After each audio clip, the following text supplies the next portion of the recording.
السلام علیکم. آج ہے ہمارے سورۃ انفال کا چیپٹر نمبر 2 ہم نے کر لیا 3 اور 4. 3 اور 4 میں آیت ہیں 20 سے لے کر 37 تک آیات ہیں. جو 20 سے 28 تک آیات ہیں اس میں بتایا گیا ہے کہ جو اللہ والے ہوتے ہیں، جو اللہ کی بات مانتے ہیں، جو مومن ہوتے ہیں، جب اللہ رسول کا حکم آتا ہے تو فوراً اس کی اطاعت کرتے ہیں، اور جو کافر ہوتے ہیں وہ اللہ کے حکم سے روگردانی کرتے ہیں اور ان کی بات، اللہ کی بات کو سنی انسنی کر دیتے ہیں، اور مومن اللہ کی بات کو فوراً ایکسیپٹ کرتے ہیں، اس کی اطاعت کرتے ہیں. اطاعت یہ نہیں ہوتی کہ بات سنو اور اس کے لیے ڈیلے کرو، کب کر لو، لیکن اطاعت یہ ہوتی ہے کہ جیسے آپ کو حکم دیا پہلے وہیں آپ فوراً اس پر اطاعت کرو، اس عمل. جیسے اذان ہو تو فوراً نماز کی ادائیگی کے لیے اس کے لیے تیاری کرو. یہ اللہ تعالیٰ کا حکم اس میں بیان کیا کہ مومن اللہ تعالیٰ کی اطاعت کے لیے فوراً اس کے لیے تیار ہو جاتے ہیں. پھر آگے کہا گیا کہ نبی صلی اللہ علیہ وسلم اور صحابہ کو کہا گیا کہ اللہ تعالیٰ کے اس احسان کو یاد کرو. جب تم مکہ میں تھے تو تم تھوڑی تعداد میں بھی تھوڑے تھے، کمزور بھی تھے، اور لوگ تمہیں تنگ بھی کرتے تھے، لیکن جب اللہ تعالیٰ نے تمہیں آوا کا مطلب یہ ہوتا ہے جگہ کہاں دی، اللہ نے مدینہ میں جگہ دی، تمہاری مدد کی اور تمہیں پاکیزہ رہی، یعنی مدینہ میں آنے کے بعد مسلمانوں کے معاشی طور پر خوشحال ہو گئے. تو اس نعمت کا ذکر کیا ہے. پھر اللہ تعالیٰ فرماتے ہیں کہ آپس کی جو امانتیں اس میں خیانت نہ کرو، نہ اللہ رسول کی خیانت کی. یہ ہے کہ اللہ رسول کی اطاعت کرو، ان کے حکم سے روگردانی کرو، آپس میں مانتے ہو جو مانتا آپ کے سپرد ہے یا راز ہے اس کی حفاظت کرو. اب آپ کے پاس ہے کوشچن آنسر. اس میں پہلا سوال ہے التمارین میں. التمارین سے میں نے پہلے بھی آپ کو بتایا تھا، التمارین کا مطلب ہوتا ہے مشقی سوالات. 2 قسم کے سوالات ہیں. مشقی سوالات میں آپ کے 2 سوال ہیں، پھر اس کے بعد مختلف سوالات. پہلا سوال ہے شرح دواب سے کیا مراد ہے. شرح دواب کا لفظی مطلب ہے بدترین قسم کے جانور، یعنی یہاں بدترین جانور سے مراد وہ لوگ ہیں جو سننے اور سمجھنے کی صلاحیت رکھنے کے باوجود عقل و شعور کے سے کام نہ لیں تو وہ جانور سے بھی بدتر ہیں. یعنی جو حکم الہی سے روگردانی، یعنی روگردانی کا مطلب کیا ہے، آپ نے منہ پھیرنا. جو اللہ تعالیٰ کے حکم سے روگردانی کرتے ہیں اور نبی کی نافرمانی کرتے ہیں تو ان کو اس ان آیات میں کیا کہے گا، شرح دواب، بدترین قسم کے جانور. دوسری جو سوال ہے وہ یہ ہے ان آیات میں خیانت سے کیا مراد ہے. ان آیات میں 2 طرح کی خیانت سے منع کیا گیا ہے. ایک اللہ رسول سے خیانت سے مراد ہے کہ ان کی اطاعت نہ کرنا، احکامات سے منہ موڑنا، اور دوسرا اللہ رسول کے حقوق ادا نہ کرنا. اور دوسری جو ہے خیانت وہ یہ اپنی امانتوں میں خیانت کرنا، یعنی جو امانت آپ کے سپرد کی گئی اس کی حفاظت نہ کرنا، اپنے فرائض اور ذمہ داری دونوں میں.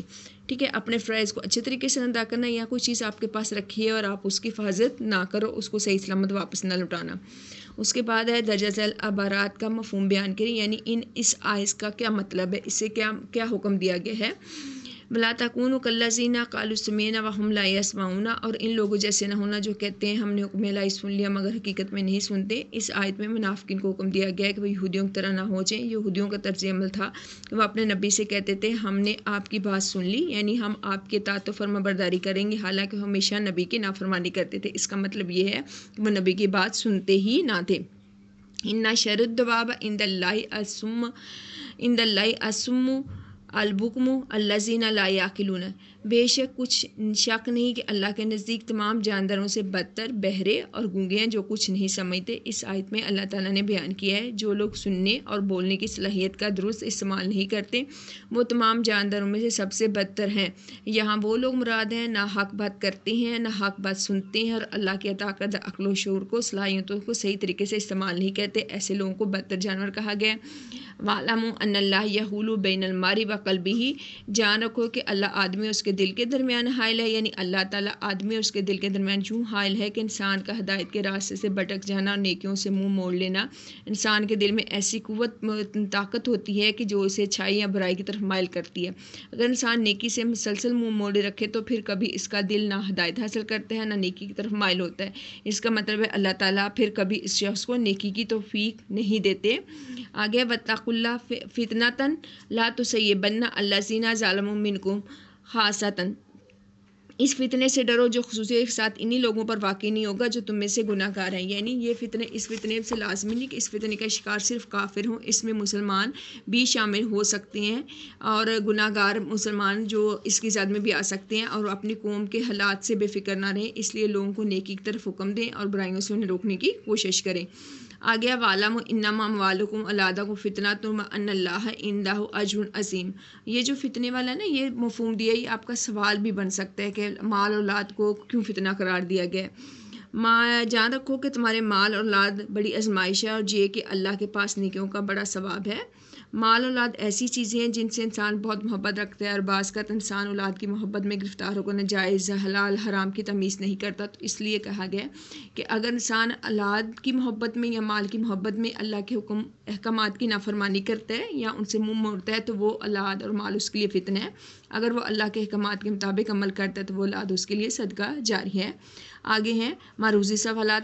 ولا تولوا عنہ کا معنی کیا ہے؟ یعنی اس سے روگردانی نہ کرنا، اس کا معنی ہے، اس کا رائٹ آپشن ہے۔ پھر اے ایمان والو اللہ اور اس کے رسول کے حکم پر چلو اور نہ کرو روگردانی نہ کرو، ان لوگوں جیسے نہ ہونا جو کہتے ہیں ہم نے سن لیا مگر حقیقت میں نہیں سنتے۔ کون سے لوگ ہیں مگر حقیقت میں نہیں سنتے؟ یہ شر و دواب یعنی نہیں سنتے آئے گا۔ بے شک اللہ تعالیٰ کے نزدیک بدترین وہ جانور جو نہیں رکھتے عقل۔ معرضون کا مطلب ہے پیٹھ پھیرنے والے۔ رسول کریم تمہیں ایسے کام کے لیے بلاتے ہیں جو تم کو بخشتا ہے۔ کیا بخشتا ہے؟ زندگی۔ آدمی اور اس کے دل کے درمیان حائل ہوتا ہے۔ کون حائل ہوتا ہے؟ اللہ تعالیٰ، اللہ۔ اور اس سے ڈرو، اس سے ڈرو سے مطلب یہاں سے کیا ہے؟ اس فتنے سے جو خصوصیت انہیں لوگوں پر واقع نہ ہو۔ آگے وعلموا کا مطلب کیا ہے؟ جان لو، جان رکھو اللہ تعالیٰ سخت دینے والا کیا ہے؟ عذاب۔ مومنین قلیل اور ضعیف سمجھے جاتے ہیں۔ کہاں سمجھے جاتے تھے؟ مکہ میں۔ مومنین کو ٹھکانہ دیا اور اپنی مدد سے تقویت بخشی، پاکیزہ چیزیں دیں۔ کہاں؟ مہاجرین۔ تقویت بھی کہاں اللہ تعالیٰ نے مومنین کو ٹھکانہ دیا اور اپنی مدد سے تقویت بخشی اور پاکیزہ چیزیں دیں۔ کن کو؟ مہاجرین کو۔ تشکرون کا مطلب ہے تم شکر کرتے ہو۔ اللہ اور رسول کی امانت اپنی امانتوں میں خیانت کرنے سے منع کیا گیا ہے۔ منع کیا گیا ہے کس کو کیا گیا ہے؟ تمام لوگوں کو، ٹھیک ہے۔ اس میں مومنین شامل ہیں، ٹھیک ہے۔ کافر اور منافقین یہود انصار نہیں تھے، یعنی مومنین کو کہا گیا ہے۔ مال اور اولاد کو کہا گیا ہے، کیا کہا گیا ہے؟ فتنہ کہا گیا ہے، بڑی آزمائش کہا گیا ہے۔ فتنہ تو ان کا مطلب بھی ہوتا ہے آزمائش۔ مومنین کے اللہ تعالیٰ کے پاس بہت ہیں، کیا ہے؟ عذاب میں ثواب ہے، مومنین کے لیے اللہ کے پاس بہت ہے۔ اس کے بعد آپ کے یہیں سے مختلف سوالات ہیں۔ ایمان والو اللہ رسول کی اطاعت کرو۔ اطاعت کے بارے میں مومنین کو کیا حکم دیا گیا ہے؟ اطاعت کے بارے میں مومنین کو یہ حکم دیا گیا کہ وہ صرف اللہ اور اس کے رسول کی اطاعت کریں، اس سے روگردانی نہ کریں۔ مومنین کو کن کی روش اختیار کرنے سے، روش کا مطلب ہے طریقہ اختیار کرنے سے منع کیا گیا ہے۔ مومنین کو منع کیا گیا ان لوگوں جیسے نہ ہونا جو کہتے ہیں ہم نے اللہ کا حکم سن لیا مگر وہ حقیقت میں نہیں سنتے۔ اس کے بعد ہے شر و دواب سے کیا مراد ہے؟ شر و دواب کے معنی ہے بدترین جانور۔ اس سے مراد منافقین اور کافر ہیں جو کوئی سمجھ نہیں رکھتے، نہ عقل رکھتے ہیں، نہ شعور رکھتے ہیں، اور مگر وہ اس کام سے نہیں ہے۔ مگر عقل و شعور تو اللہ نے دی ہے لیکن وہ کیا رکھتے ہیں؟ عقل و شعور نہ رکھنے کا مطلب ہے وہ ان کا استعمال نہیں کرتے۔ اللہ اور اس کے رسول صلی اللہ علیہ وسلم کی امانت میں خیانت سے کیا مراد ہے؟ اللہ رسول کی امانت میں خیانت سے مراد اللہ کے احکامات کی نافرمانی کرنا، یعنی اہل ایمان کو چاہیے اللہ رسول کے احکام میں اپنی طرف سے کوئی کمی بیشی نہ کریں بلکہ پوری طرح عمل کرے، اور ورنہ اس سے اللہ رسول کی امانت میں خیانت سے کہ مرتکب یعنی ارتکاب کرنے والے، وہ کام کرنے والے ہو جائیں گے، وہ عمل کرنے والے ہو جائیں گے۔ اللہ رسول پر ایمان کا کیا تقاضا ہے؟ اللہ رسول پر ایمان کا تقاضا ہے جب کبھی بھی مومنوں کو اللہ رسول کے حکم کی طرف بلائیں تو وہ فوراً ان کے حکم پر کیا کریں؟ لبیک کریں، عمل کریں۔ اللہ تعالیٰ کا مومن انسان اور اس کے دل کے درمیان حائل ہونے سے کیا مراد ہے؟ اس سے مراد ہے انسان کا ہر وقت اللہ تعالیٰ کے قبضے میں ہے۔ انسان کا کیا ہے؟ انسان کا دل، ہر چیز اللہ کے قبضے میں۔ جب اللہ تعالیٰ اپنے کسی بندے کو برائیوں سے بچانا چاہتا ہے تو اس کے دل اور گناہوں کے درمیان پردہ حائل کر دیتا ہے۔ اس طرح جب اللہ تعالیٰ کسی سے بدبختی مقصود ہو تو اس کے دل اور نیک عمل کے درمیان پردہ حائل کر دیتا ہے جس سے وہ نیک کام نہیں کر پاتا۔ سورۃ انفال میں جس فتنے سے خبردار کیا گیا اس کی کیا خصوصیت ہے؟ سورۃ انفال میں جس فتنے سے خبردار ہے اس کی خصوصیت یہ ہے کہ وہ صرف انہی لوگوں پر نہیں ہوگا جو گناہ گار ہیں۔ سورۃ انفال میں اللہ تعالیٰ نے مومنین کو کون سا وقت یاد کرایا ہے؟ سورۃ الانفال میں اللہ تعالیٰ نے اس وقت کو یاد کرایا جب تم زمین مکہ میں قلیل ضعیف سمجھے جاتے تھے اور ڈرتے تھے لوگ تمہیں اچک نہ لے جائیں، تو اس نے تمہیں جگہ دی اور اپنی مدد سے تم کو تقویت بخشی اور پاکیزہ چیزیں کھانے کو دی تاکہ اس کا شکر ادا کرو۔ اللہ تعالیٰ نے مومنین کی مدد کیسے فرمائی؟ اللہ تعالیٰ نے مومنین کو محفوظ جگہ مدینہ کی شکل میں دی، اپنی خاص رحمت سے انہیں تقویت بخشی اور پاکیزہ چیزیں کھانے کو دیں تاکہ وہ اس کا شکر ادا کریں۔ سورۃ الانفال میں کن چیزوں کو فتنہ قرار دیا ہے؟ کن چیزوں کو مال اور اولاد کو فتنہ قرار دیا ہے؟ مال کے فتنے سے کیا مراد ہے؟ مال کو ناجائز طریقے سے کمایا جائے اور اس طرح جب ناجائز طریقے سے کمایا جائے تو اس طرح یہ مال کے انسان کے لیے فتنہ بن جائے گا اور ناجائز کاموں پر خرچ کرنا۔ اولاد کو فتنہ کیوں کہا گیا ہے؟ کہ اولاد کی بعض اوقات انسان اولاد کی ضرورت پوری کرنے کے لیے ناجائز طریقے سے استعمال کرتا ہے۔ اس صورت میں وہ اولاد کی خواہش کے لیے حلال حرام کی تمیز نہیں کرتا تو اس کے فتنے کا شکار ہو جاتا ہے۔ آگے آپ کا چیپٹر نمبر 2۔ الدرس الثانی الف سورۃ الانفال ہے، آیات ہیں 29 تا 37۔ اس میں یہ لوگوں مومنوں سے کہا گیا کہ وہ لوگ جو اللہ سے ڈرتے ہیں اور تقویٰ اختیار کرتے ہیں تو اللہ تعالیٰ ان کو 3 قسم کے انعامات دیتے ہیں۔ پہلا انعام یہ ہوتا ہے نیکی، امر فارق ہے، نیکی اور برائی میں فرق کرنے کی تمیز۔ دوسرا، اللہ تعالیٰ اس کے گناہ مٹا دیتے ہیں۔ تیسرا یہ کہ ہے کہ اللہ تعالیٰ ان کو بخش دیتے ہیں۔ اور اس طرح امر ایک مومن جو اللہ کے راستے پر چلتا ہے اس کو اللہ تعالیٰ نیکی کی تمیز، گناہ مٹانا اور تیسرا بخش، 3 انعامات دیتے ہیں۔ پھر تیسری ان آیات میں واقعہ اس یام کو روبک اللہ سینہ میں، یعنی نبی صلی اللہ علیہ وسلم کی ہجرت کے واقعے کا بتایا گیا ہے کہ جب کافروں نے منصوبہ بنایا تھا کہ آپ کو قتل کر دیں، نعوذ باللہ آپ کو قید کر دیں، آپ کو نعوذ باللہ وطن سے نکالے، تو اللہ تعالیٰ نے ان کی چال کو ناکام کر دیا۔ پھر اس کے بعد بتایا گیا کہ کفار کا طرز عمل کیا ہوتا ہے جب اللہ تعالیٰ کی یاد پڑھی جاتی ہیں ان کے سامنے، تو وہ کہتے ہیں ہم نے سن لیا، اگر ہم چاہیں تو ہم اس جیسی اور بھی کہانیاں، یہ پچھلے لوگوں کی کہانیاں اس میں کیا ہے، جیسے انبیاء قصے اس میں بیان کیے گئے ہیں، تو کافر کیا کہتے تھے یہ تو پچھلے انبیاء کے قصے ہیں، تو اس میں کون سی نئی چیز ہے جو اللہ کے نبی صلی اللہ علیہ وسلم ہمیں بیان کر رہے ہیں، تو ان کو پچھلے لوگوں کی کہانیاں کہا کرتے تھے نا۔ تو اگر پھر نبی صلی اللہ علیہ وسلم کو چیلنج کیا کرتے تھے کہ کیا انہوں نے کیا چیلنج کیا تھا، انہوں نے یہ چیلنج کیا تھا کہ اگر آپ کہتے ہو آپ سچے نبی ہو اور آپ اللہ کی آیات آپ پہ نازل ہوتے ہو تو آپ کہو نہ ہم پہ آسمان سے دردناک عذاب نازل ہو۔ تو اس کا جواب اللہ نے یہ دیا تھا کہ میں آپ پہ عذاب نازل کر سکتا ہوں اور میرے نبی سچے نبی ہیں، لیکن اس کی وجہ کیا ہے کہ اللہ کے نبی ابھی مکہ میں موجود ہیں اور وہاں پہ استغفار کرنے والے لوگ بھی موجود ہیں، اس لیے تم لوگوں پہ مطالبے کے باوجود عذاب نہیں نازل ہوتا، کیونکہ جب نبی کسی جگہ پہ ہوتے ہیں تو اس وقت اللہ تعالیٰ وہاں عذاب نہیں نازل کرتے جب تک وہ نبی وہ بستی نہ چھوڑ دیں۔ تو یہ وجہ تھی کہ ان کے مطالبے کے باوجود اللہ تعالیٰ نے ان پر عذاب نازل نہیں کیا۔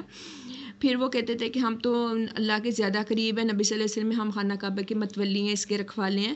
تو اللہ تعالیٰ نے کہا ہے خانہ کعبہ کے جو متولی ہوتا ہے نا، جو اس کی رکھوالی کرنے والے، وہ نیک اور پرہیزگار لوگ ہیں، اور تمہاری نماز تو اللہ کے نزدیک سیٹیاں اور تالیاں کے سوا کو نہیں، تمہاری عبادت کی کوئی اوقات نہیں اللہ کی نظر میں۔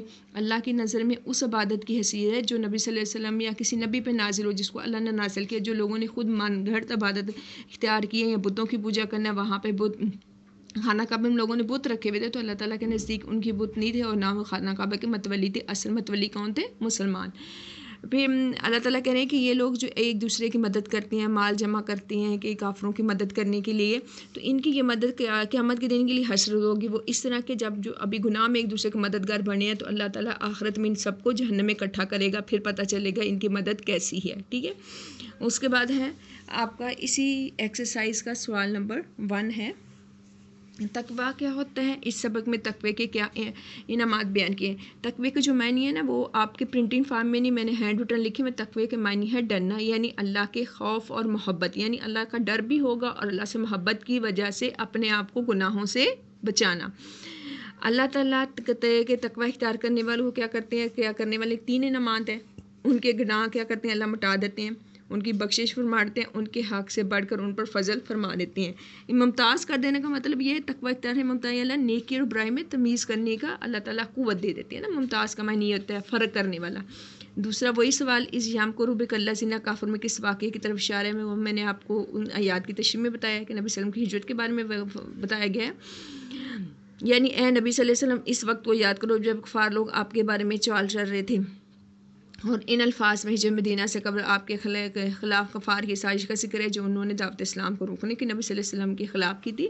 جب کفار دعوت اسلام کو دبانے اور اس کی اشاعت کو روکنے میں ناکام ہو گئے تو بالآخر ان کے سرداروں نے منصوبہ بنایا کہ آپ صلی اللہ علیہ وسلم کی نجات پانے کی ضرورت ہے کہ محمد صلی اللہ علیہ وسلم کو نعوذ باللہ قید کر دیں، جلا وطن کر دیں، یا نعوذ باللہ آپ جان سے مار دینے والا۔ آخر انہوں نے اپنے آپ صلی اللہ علیہ وسلم کے قتل کا منصوبہ بنایا، جس کی وجہ سے آپ صلی اللہ علیہ وسلم نے مدینہ ہجرت کی، اور اللہ تعالیٰ نے ان الفاظ میں اس واقعے کی طرف اشارہ کیا گیا ہے۔ اس کے بعد ہے تیسرا سوال، کفار کے مطالبے کے بجائے اللہ تعالیٰ نے ان پر عذاب کیوں نازل نہیں کیا؟ تو وہ میں نے آپ کو تشریح میں ادھر آیات کی تشریح میں بتایا تھا نا، وہی بات بتائی گئی ہے۔ اللہ تعالیٰ کے یہ دستور ہے کہ وہ نافرمان قوم پر عذاب نازل کر کے اسے ختم کر دیتا ہے، مگر لیکن عذاب اس وقت تک نازل جب تک کوئی پیغمبر اس قوم میں موجود ہوتا ہے۔ اس لیے مکہ کے کافروں کے عذاب کے متعلق باوجود پر عذاب اس لیے نازل ہوا ہوا کہ مکہ میں رسول اکرم صلی اللہ علیہ وسلم موجود تھے اور اللہ پر ایمان لانے والے ایسے لوگ موجود تھے جو اللہ تعالیٰ سے استغفار کرتے۔ جب اللہ سے ہم معافی نہیں مانگتے ہیں تو اللہ یہ نہیں کرتا کہ معافی مانگنے والے پر عذاب نازل ہے، بلکہ اللہ کیا کرتے ہیں؟ معافی مانگنے پر معاف کر دیتے ہیں۔ آگے ہے عبارت کا مفہوم، پہلی عبارت ہے ما کان اللہ یعذبہم انت فیہم وما کان اللہ معذبہم وہم یستغفرون. اللہ تعالیٰ ایسا نہیں کہ جب تم ان میں ہو اور انہیں عذاب دے، اور نہ ہی ایسا ہے کہ وہ بخشش مانگے انہیں عذاب دیں. وہی آیت کا جو اوپر سوال ہے وہی آیت وہی مفہوم ہے کہ نبی صلی اللہ علیہ وسلم وہاں پہ موجود تھے اور اللہ بخشش مانگنے والے مسلمان موجود تھے، اس لیے اللہ نے عذاب نازل نہیں کیا. اوپر والے سوال وہی آیت کا مفہوم ہے نیچے. پھر اس کے بعد الذین کفروا ينفقون اموالهم لیصدوا عن سبیل اللہ فسینفقونها ثم تکون علیہم حسرۃ ثم یغلبون. یعنی یہ جو کافر لوگ اپنا مال خرچ کرتے ہیں لوگوں کو اللہ کے راستے روکنے سے، پاس آن قریب ان کا مال خرچ کرنا ان کے لیے کیا ہوگا؟ افسوس ہوگا، وہ مغلوب ہو جائیں گے، یعنی ان پہ غلبہ. یہاں پہ اشارہ کیا جا رہا ہے کہ آن قریب جو کیا ہوگا مسلمانوں کو ابھی نکالا ہے مکہ سے، تو آن قریب مسلمان کیا ہو جائیں گے؟ فتح یاب ہو جائیں گے. اور اس کی صورت کیا ہوگی جو ہمیں نظر آتی ہے غزوہ بدر کے موقع پر جب مسلمانوں نے کفار کو شکست دی اور مسلمانوں کا قبضہ ہو گیا، تو اس آیت میں اس کی طرف اشارہ کیا گیا ہے. آگے معروضی سوالات. مومنو اگر تم اللہ سے ڈرو وہ تمہارے لیے پیدا کر دے گا. کیا کر دے گا؟ پیچھے ہم نے پڑھا امر فارغ، نبی کریم کے خلاف قید کرنے یا جان سے مارنے کی چالیں چل رہے تھے. کون چل رہے تھے؟ کافر. واللہ خیر الماکرین کا ترجمہ ہے اللہ سب سے بہتر ہے، یا بہتر اللہ سب سے بہترین کیا ہے؟ چال چلنے والا ہے. ٹھیک ہے. اساطیر لفظی مطلب چال چلنے والا ہے، لیکن اللہ کے لیے ہم تدبیر کا لفظ استعمال کرتے ہیں. ٹھیک ہے. اساطیر الاولین کا مطلب کیا ہے؟ پہلے لوگوں کی کہانیاں. پھر اگلا ہے اور جب ہماری آیتیں پڑھ کر سنائی جاتی ہیں تو کہتے ہیں، کیا کہتے ہیں؟ ہم نے دیکھ لیا، ہم نے سن لیا. تو اس میں کیا ہے؟ ہم نے سن لیا. کفار کہتے ہیں اگر ہم چاہیں تو ہم کہہ دیں اس طرح کا. کیا کہہ دیں گے؟ ہم اس طرح کا کلام کہہ دیں گے یا قصہ کہہ دیں گے. تو اس میں رائٹ کیا ہے؟ کہانیاں کا مطلب کیا ہوتا ہے؟ قصہ. تو اس کا رائٹ آپشن قصہ ہوگا. کفار کہتے ہیں یہ قرآن صرف اگلے لوگوں کی کیا ہے حقائقیں ہیں. کفار کہتے ہیں اے اللہ کا قرآن تیری طرف سے حق ہے تو ہم پر آسمان سے کیا برسا پتھر. انہوں نے کہا تھا. عذاب العلیم کا معنی علم سے یعنی دردناک عذاب. ٹھیک ہے. تو یہاں دردناک عذاب سے مطلب کیا ہے؟ تکلیف دینے والا عذاب. اللہ تعالیٰ ایسا نہ تھا کہ جب تک تم سے مراد آپ صلی اللہ علیہ وسلم میں تھے انہیں دیتا کیا دیتا؟ عذاب. مومنین اگر تم اللہ سے ڈرو گے تو تمہارے لیے امر فارغ پیدا کر دے گا، مٹا دے گا. کیا مٹا دے گا؟ تمہارے گناہ. اللہ تعالیٰ کے فرمان کے مطابق مسجد الحرام کے متولی تو صرف کون ہے؟ پرہیزگار یعنی نیک لوگ. مکان کا مطلب کیا ہے؟ مکان کا مطلب ہوتا ہے سیٹیاں. کفار اپنا مال محض خرچ کرتے ہیں کس لیے؟ اللہ کے راستے سے روکنے کے لیے. کفار کا خرچ کیا مال ان کے لیے ہوگا کیا؟ باعث حسرت، باعث افسوس ہوگا. ٹھیک ہے. باعث ندامت، باعث عذاب. حسرت کو یہاں افسوس کے معنی میں لیا ہے. کافر لوگ ہانکے جائیں گے. ہانکنا کا مطلب ہے کہ اکٹھا کرنا. ان کو کہاں کا اللہ کریں گے؟ جہنم کی طرف. کفار دوزخ کی طرف ہانکے جائیں گے تاکہ اللہ تعالیٰ کر دے ان کو کیا کر دے؟ ناپاک کو پاک سے الگ کر دے، یعنی ان کو کیا کر دے؟ کفار کو جہنم رسید کر دے. خسرت ان کا مطلب کیا ہے؟ خسرت ان کا مطلب ویسے تو حسرت ان کا مطلب ہوتا ہے پچھتاوا. ٹھیک ہے. کسی چیز پہ افسوس کرنا. یہی لوگ سارا پانے والے ہیں. کون سے لوگ؟ کفار لوگ، کافر لوگ. یار کامہ کا مطلب کیا ہے؟ وہ جمع کرے گا. آگے مختصر ان کے سوالات. مومن اگر اللہ سے ڈرتے رہیں تو اس کا کیا فائدہ ہوگا؟ مومن اللہ سے ڈرتے رہیں گے تو اللہ انہیں امر فارغ، بار بار بتا رہی ہوں، امر فارغ کا مطلب نیکی اور برائی میں تمیز کرنے کے قابل میں بتا دے گا. اللہ تعالیٰ کا نیکی کا راستہ کون سا ہے اور برائی کا راستہ کون سا ہے. ٹھیک ہے. یوسبتو. اچھا یہاں پہ ثابتو نہیں یوسبتو کا مطلب ہوتا ہے کہ اس کے لفظ میں نے قید کرنے. ایک ہوتا ہے ثابت قدم، وہ یاسبتو ہے، یہ یا کے اوپر پیش ہے. ٹھیک ہے. یوسبتو سے مطلب ہے قید کریں گے. اس سے مراد مشرکین مکہ کے سردار آپ کے خلاف جو منصوبہ بنایا تھا آپ کو قید کرنے، آپ نے تمام عمر قید میں رہیں گے. لیکن نعوذ باللہ اللہ تعالیٰ نے آپ صلی اللہ علیہ وسلم کو ان کے اس منصوبے کو کیا کیا؟ ناکام کیا اور آپ کو محفوظ کیا. کفار نبی کریم کے خلاف کیا چالے چل رہے تھے نا، وہی بار بار رپیٹ ہو رہی ہے آیتیں. وہ نبی صلی اللہ علیہ وسلم نعوذ باللہ آپ کو قید کریں گے، آپ کو جلا وطن کر دیں گے، پھر آپ صلی اللہ علیہ وسلم کو نعوذ باللہ قتل کر دیں گے. تو یہ تین چیزیں تھیں. جب کفار کو قرآن کی آیات پڑھ کر سنائی جاتی تھیں تو کیا کہتے تھے؟ یہ پچھلے لوگوں کی کہانیاں ہیں. اساطیر الاولین سے مشرکین مکہ کیا مراد لیتے؟ اساطیر الاولین سے مشرک مکہ پر پرانی حکایتیں کا مطلب ہے کہانیاں مراد لیتے تھے. وہ یہود نصارہ سے سنتے رہتے تھے کہ پچھلے انبیاء نے اللہ کی انبیاء کی نافرمانی کی تو ان پہ کیا عذاب نازل آیا. تو وہ کہتے تھے ہاں ہم پہ عذاب نازل نہیں آ رہا. یہ ان کا مطالبہ تھا. کفار مکہ نے آپ اپنے لیے کس عذاب کی دعا مانگی تھی؟ کفار مکہ نے دعا مانگتے اگر یہ قرآن اللہ کی طرف سے تو ہم پر آسمان پتھروں کی بارش سے ورشا کوئی تکلیف دینے والا عذاب بھیج دے. کفار مکہ کے مطالبے کے باوجود ان پر عذاب کیوں نازل نہیں ہوا؟ اس لیے نازل نہیں ہوا کہ نبی کریم صلی اللہ علیہ وسلم موجود تھے اور استغفار کرنے والے مسلمان خود مشرکین مکہ اللہ تعالیٰ سے بخشش بھی مانگا کرتے تھے اور مسلمان بھی اللہ سے بخشش مانگتے تھے. کفار مکہ کو بعد میں عذاب کیوں دیا گیا؟ اس لیے کہ نبی صلی اللہ علیہ وسلم وہاں سے چلے گئے. ٹھیک ہے، اور کیونکہ انہوں نے مسجد حرام میں مسلموں کو نماز پڑھنے سے روکا تھا اور مسلمان نبی صلی اللہ علیہ وسلم کو وہاں سے ہجرت کرنے پہ مجبور کرتا تھا، اور جو مسلمان اللہ سے بخشش مانگتے تھے وہ بھی ہجرت کر گئے تھے. تو 3 وجہ ہوئی، ایک مسجد الحرام سے نماز پڑھنے سے روکا تھا، نبی کو نکال دیا، اور مسلمان بخشش مانگنے والے بھی وہاں سے نکل گئے تھے. مسجد الحرام کے متولی ہونے کی کیا شرط ہے؟ مسجد الحرام کے متولی ہونے کی شرط ہے کہ وہ لوگ متولی وہ ہوں گے جو پرہیزگار ہوں گے.